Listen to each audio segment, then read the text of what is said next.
Hey guys, what's up? It's Jonathan with One Big Impact. So today's video is actually, well, first of all, it's day 24 of the One Big Impact 30-day challenge, Share the Love event. So I located my camera, just ran out of coffee. I wanted to show you something that my girlfriend got me, and it is really cool. Look, it says One Big Impact. I'm a Chevy guy. I love Chevys. And then right below it, it says hashtag be stronger than your excuses. And then on the back, it says, nobody is perfect, but if you drive a Chevrolet, you are pretty close. Really cool. Thank you, babe. That was a really sweet, hugely sweet thing that she did for me. She's actually sleeping, so I don't get no more coffee. No. So first of all, today is a video, and I'm sorry, I know my editing is horrible right now in advance because I don't have any video editing software here, so I'm really kind of struggling. That's on my computer at home. That being said, today is actually going to be a day in which I talk about artificial sweeteners. Now, I'm not going to go into huge depth or anything, but I'm going to kind of give you a basic overview of some information that may help you on your journey. Now, first of all, anything in life that I always talk about, you need two things: balance and moderation. So always keep in mind, no matter what you're consuming, what you're doing in life, please keep those two things in mind: balance and moderation. And now, that being said, let's go ahead and get started, and I'll cover a couple things. So some pros and cons about artificial sweeteners are as follows. The good things are it can be a lower calorie alternative. It can be good for weight control. Does not have it's proven not to have tooth decay effects or side effects as sucrose or sugar would. So that's really good. It does not raise blood sugar, although there will be something in here that I will talk about that may. They're not dangerous for the most part. I hear this all the time. People are like, oh my gosh, you're drinking aspartame, you're drinking sweet and low. Or sucrose or saccharin, or, you know, in diet sodas in the 70s and 80s, it was a huge hype and everybody was worried about that. I'm not here to get into a huge debate with anybody. I'm not saying what you're doing is bad.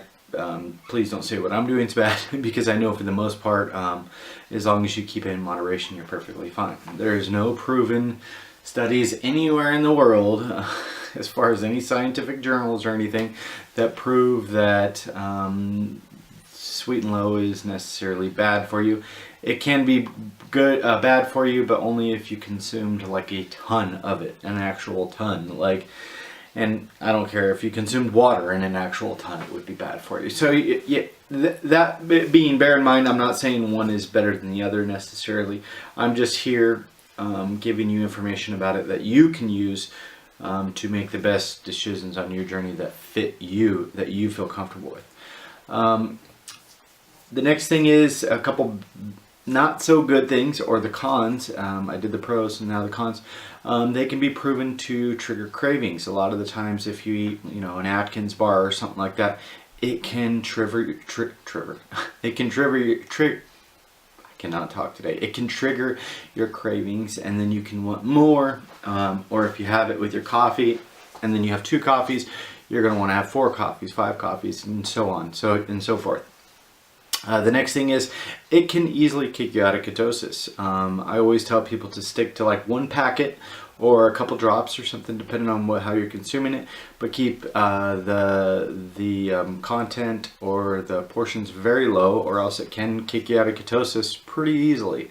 So keep that in mind.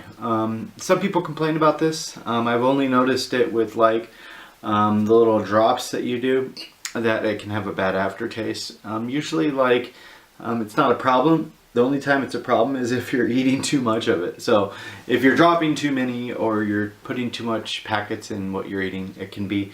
Also, if you're replacing it as far as like a sugar replacement in baking and stuff like that, you got to be careful about the portions. You would definitely not go cup for cup. It would be way less, because most artificial sweeteners are much more potent than actual sugar.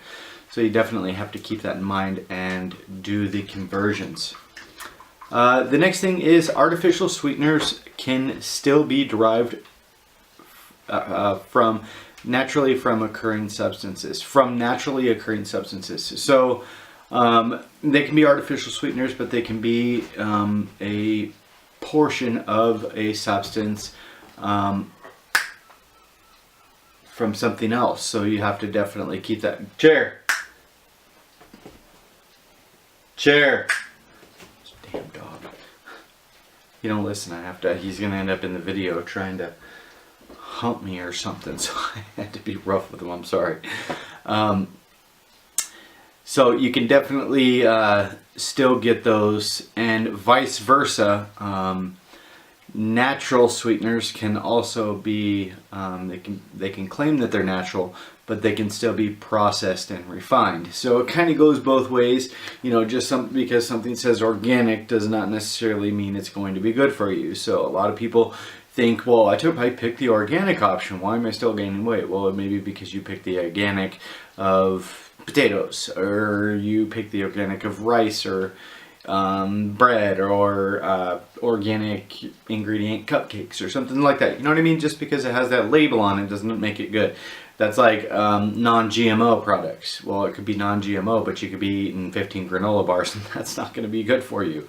So definitely keep that in mind. There are four main, according to the United States Department of Agriculture, there's four main categories for artificial sweeteners. Those are as follows: artificial sweetener, sugar alcohols, novel sweeteners, and natural sweeteners. So I'll give you a basic overview of each one and kind of what those look like, and what I would personally pick if I were to do it, if I were to use any of these products. So artificial sweetener is going to be like aspartame, saccharin, sucralose, like Splenda, Sweet and Low, stuff like that. Packs a big punch in a small amount. Usually if you were to, the good thing about those is it's extremely low calorie, good for weight control. If you use a packet with a normal cup of coffee, it would be just as potent as probably like 5 or 6 tablespoons of sugar. Not only is the caloric impact much lower, but it's not going to raise your blood sugar as much either. The next thing is sugar alcohols. That could be like maltitol, erythritol, xylitol, and sorbitol. You see all these atols or whatever. Minus the name, it says sugar alcohols. There's actually not actual alcohol in them. It's just the name that was provided for them. They do have naturally occurring carbohydrates in them, so if you consume too many of them or a certain one of them, it can impact your blood sugar because they do have naturally occurring carbohydrates. Usually not too many, but you definitely have to keep that in mind. The glycemic index, we could talk about that in another video, can be higher or lower depending on which one you pick. Usually the sweeter they are, the higher problem they can cause. If you consume too many of these, you're going to get a bellyache. If you consume way too many of them, you're going to get diarrhea. So definitely keep that in mind. Be careful, because if you eat 5 Atkins bars, you could potentially have a bathroom nightmare for an entire week. I'm not saying that's from personal experience, but yeah. So the next one is novel sweeteners. Those are going to be like Truvia, Stevia, I guess kind of naturally derived. They can also be processed and refined, because, you know, popping them in those little bottles and getting the liquid and stuff like that is definitely a process where they have to refine it to get it in there. That being said, a lot of people, that's their favorite. You know, you get them at the health shops. It's not cheap. Stevia is usually, you know, 10, 15, 20 bucks a bottle, but you're going to get, you know, 300 and so many doses out of one little bottle, the little medicine dropper bottle. So definitely keep that in mind. The next thing is natural. Natural sweeteners are like agave, date sugar, fruit concentrate, fruit juice concentrate, honey, molasses, and things like that. Now those can be very... Lay down. He's just testing me, dude. That's what he's doing. If you could see him, he's like sitting over there all sad, like I'm being mean to him. Oh my gosh, it's been a heck of a day. So natural sweeteners can be very high in sugars and natural sugars. Just because something says natural does not mean it's necessarily good for you in large quantities. Now, if I had to pick one for like an induction phase or an Atkins phase or any kind of a low carb regimen or lifestyle, for this type of lifestyle, I suppose for cooking I would probably pick stevia. For my coffee I would pick Sweet and Low. So that's one from the novel and one from the artificial. The novel category seems to be really small just because they needed to make up a specific category for that.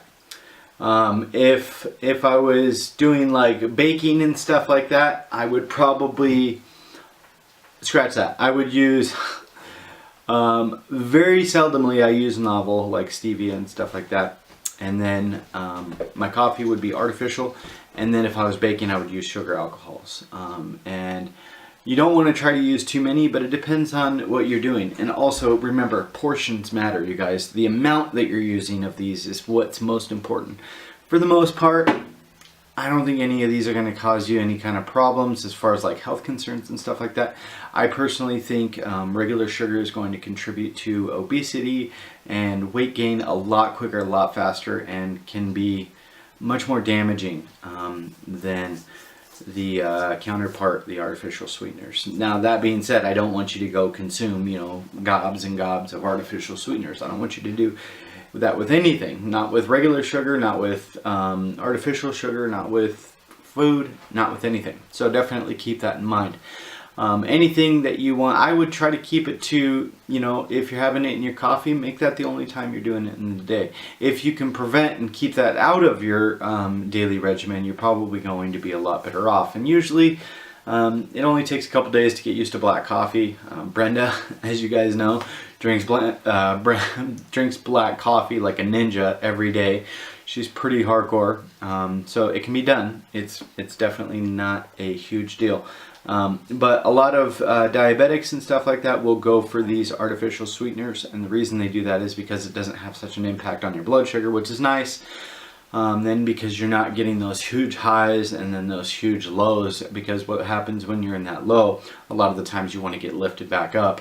And if you can't get lifted back up, a lot of the times you will consume more sugars, artificial sweeteners, energy drinks, chocolates and stuff like that, because you want to get that high again. So that can be really a bad roller coaster idea to get into. You guys, that's today's video. This is day 24 of the One Big Impact 30-Day Challenge.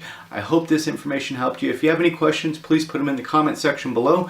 As always, if you have anything that you want to contribute to the winners on the One Big Impact 30-Day Challenge, please send them to my home address at 7448 East Baseline Road, Mesa, Arizona 85209. We still got 6 days left. I think it's technically probably 7, because then we'll release the following day. So definitely keep on track. Remember, the challenge begins when this challenge ends. You know, it's not, the challenge begins when a month from now I'm going to see, hey, did you keep the weight off? Did you continue your journey? Did you fall back into old bad habits? So definitely get stuff in place now. You need to be working on getting a plan in place now, so that later you can kind of just fall into it in a really positive direction.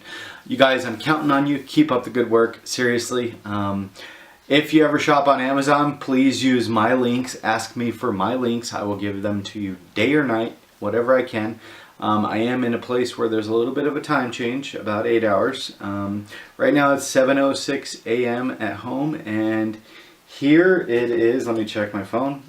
Here it's 2:15 in the afternoon. So definitely keep that in mind, you guys. I'm not ignoring you guys. That's probably you guys right there. I'm just doing my best to stick with the time change and stuff like that. I love you guys all. Keep up the good work. Remember to be stronger than your excuses, to spread love, not hate. And also remember, the quote of the day today is, impossible is only a word found in the dictionary of fools. It's not a reality. If you got 100 pounds to lose, it's possible. 500, it's possible. 50, it's possible. 5, you can do this. You guys have to believe in yourself, because if you don't believe in yourself, I'm sorry, but that's going to be the biggest hurdle that you're going to want to get over. Have a beautiful day, guys. And what is today? Wednesday? Tuesday? It's Friday. Love you guys. Peace.